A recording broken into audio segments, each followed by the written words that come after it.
which eventually will move us within what we're talking about now, and that is Thomas McKinney, who was a commissioner who took a look at this issue and the boarding schools. It started with the boarding school, especially the Carlisle School in Pennsylvania. Thomas McKinney bumped it up to another level. Thomas McKinney was a Quaker, devout Christian who targeted 5 tribes for deculturalization and assimilation, what he called the 5 major tribes. And of course, it's not specifically outlined in the text.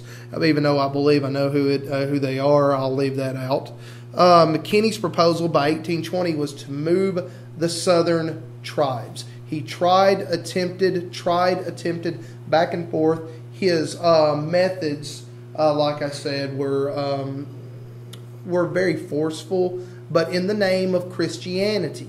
More things have been done in the name of Christianity, both positive and negative, than most realize. Of course, by 1820, he proposed that they be moved out.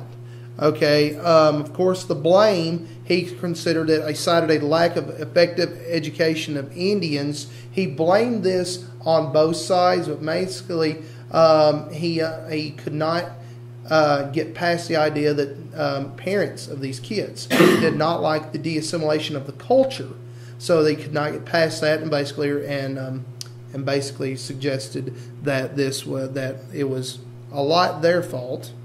And also, he eventually supported in 1830 the Indian Removal Act by Andrew Jackson, which we will come to later. Noah, if I can get you to switch the screen for me, please. We'll get you to come to later. The next thing we're talking about is missionary educators. And of course, this has come through the Civilization Act of 1819. Thank you, Noah. Comes with the Civilization of 1819, where white teachers teaching Indian children.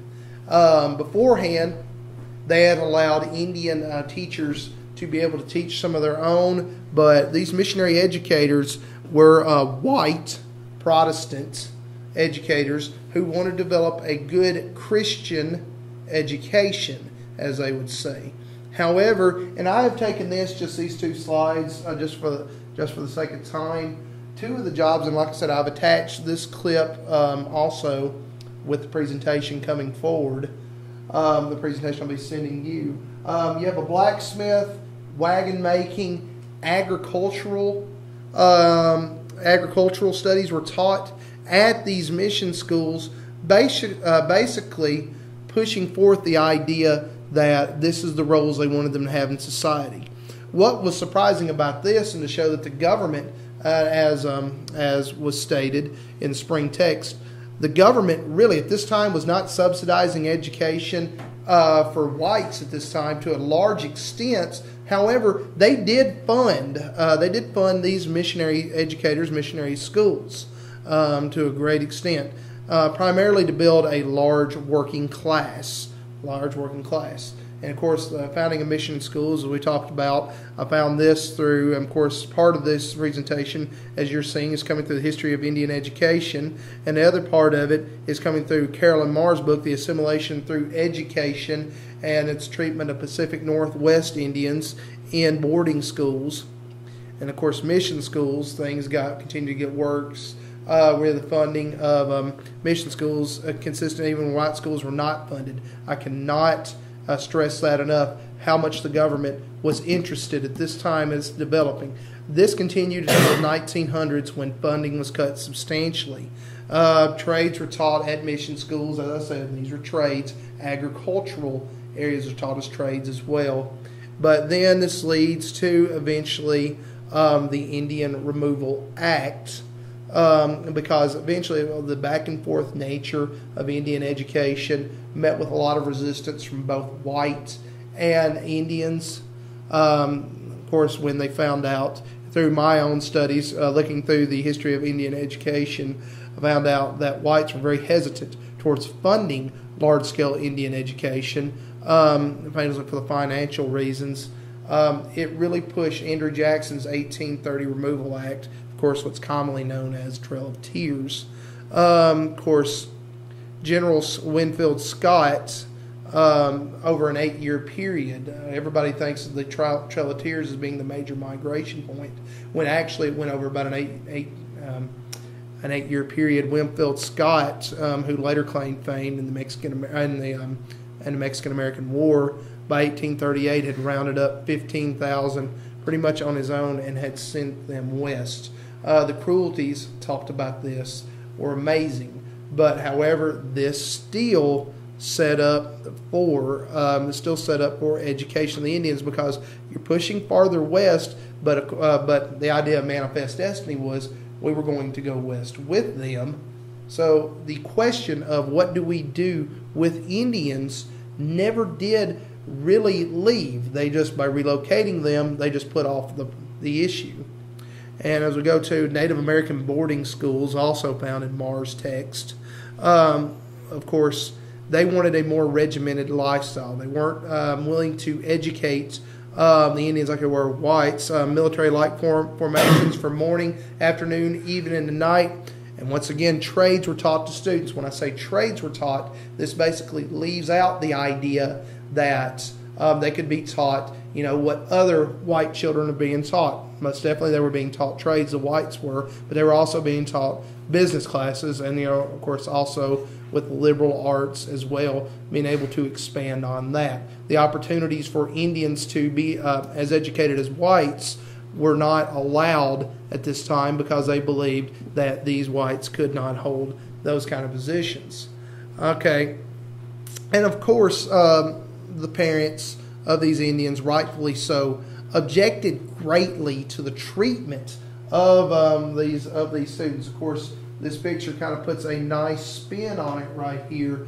But these working conditions were very cruel, as Marr later related. Objections by parents of these schools and preceding punishments. Punishments, if you did not conform to what they wanted you to at this school, if you did not conform, it turned very ugly. So for the students, unfortunately, who were, once again, as I stated earlier, the missionary schools and even the boarding schools, they were held in a sort of prison, or they were beaten as well.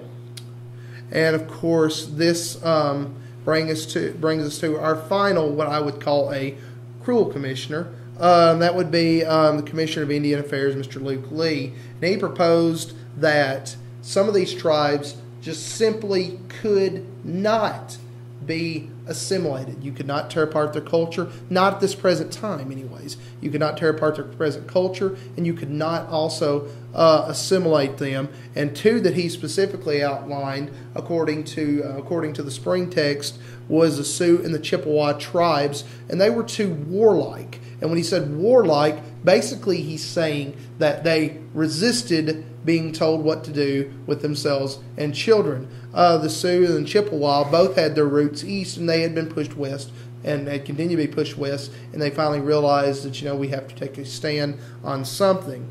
Of course, like I said, he pushed for distancing whites. Mr. Lee pushed for distancing whites from these tribes until essentially they could cool off or whatnot. But basically saying we have trouble with these tribes, we must distance themselves. Though we can educate their children later on, we must be at a point where we can deal more so with the tribes and get them more willing to do this. And this next thing we're going to talk about, once again, with these right here, Luke Lee still stressed agriculture and more manual labor with this, basically saying you cannot be what whites are in society. And the Indian Wars, of course, from the 1850s, 1870s, really drastically slowed things up as far as progressing Indian relations, and definitely as far as education of the students. It's a pretty consistent education up until the Merriam Report in 1928 that said that we had to start changing our attitude towards education of Indians. Pretty consistent. They were always going to be assigned menial tasks and be taught what menial trade was. And of course, assimilated tribes, as Luke Lee, as predecessors had claimed, that they needed to speak only in English, and even Richard Pratt, missionary, said he wanted to soak the Indians within, and he said soak was his actual words, within the white culture. This was not an instance of accepting differences and being able to move on together. This was, we will get along with you as long as you will do like we would like for you to do. That is, and act like us, do like us, believe like us, and basically showing very little to no tolerance towards differences. So if you have no tolerance towards differences, as Lee and others had proposed, you take away the differences and replace them with your own. And of course, unfortunately, until the Merriam Report in 1928, conducted by Lewis Merriam at Johns Hopkins University, said essentially that the government needed to take a fundamental shift in education, and basically that routine and discipline, Merriam had argued, which had been taught in the boarding schools, in the missionary schools, routine and discipline, had taken away from initiative and independence. These students now basically were task workers. They're no more than slaves, is what we had taught them to be for the last 100 years. And Lewis Merriam proposed that indeed that we should try to educate them more so away from the menial task as much as trying to let them hold a higher education, because Merriam believed they could. And just finally, as a recap, we've talked about before the hardships and the struggles that Indians in education had. While being assimilated within the white culture and having basically a white supremacy, Indians had to essentially take a back seat when their cultural beliefs and how they educated children, and this effectively changed their fundamental idea of what an education was. Of course, Christianity, a lot of this was done in the name of Christianity. Unfortunately, that's been, like I've stated many times earlier, that has allowed Europeans to colonize a lot of places in the name of Christianity. And that's their reason for being a dominant culture in their eyes, is since they are doing the work of Christians, they have the moral right to do this. Relocation, of course, we've talked about relocation many times. Of push. Of course, the Indians weren't going anywhere. You just pushed them, you just moved them from one spot to the other. So the concerted effort to educate them, which further took away from their heritage. As in the previous pictures I showed you, Indians at this time had their own tribal dress, tribal hair. Hair was a symbolism in tribal communities. How everything, even down to their language, everything was tribal and was a cornerstone of their education. Then their education was taken from them and how they educated their children, and later being able to take them and make them more white as far as their culture goes and whatnot. That brings us to the end of our presentation. Once again, I'd like to thank Noah Fryman and Mr. Keith Anderson for their time and allowing me to do this. And Mr. Owens, thank you very much. And thank you, and have a good night.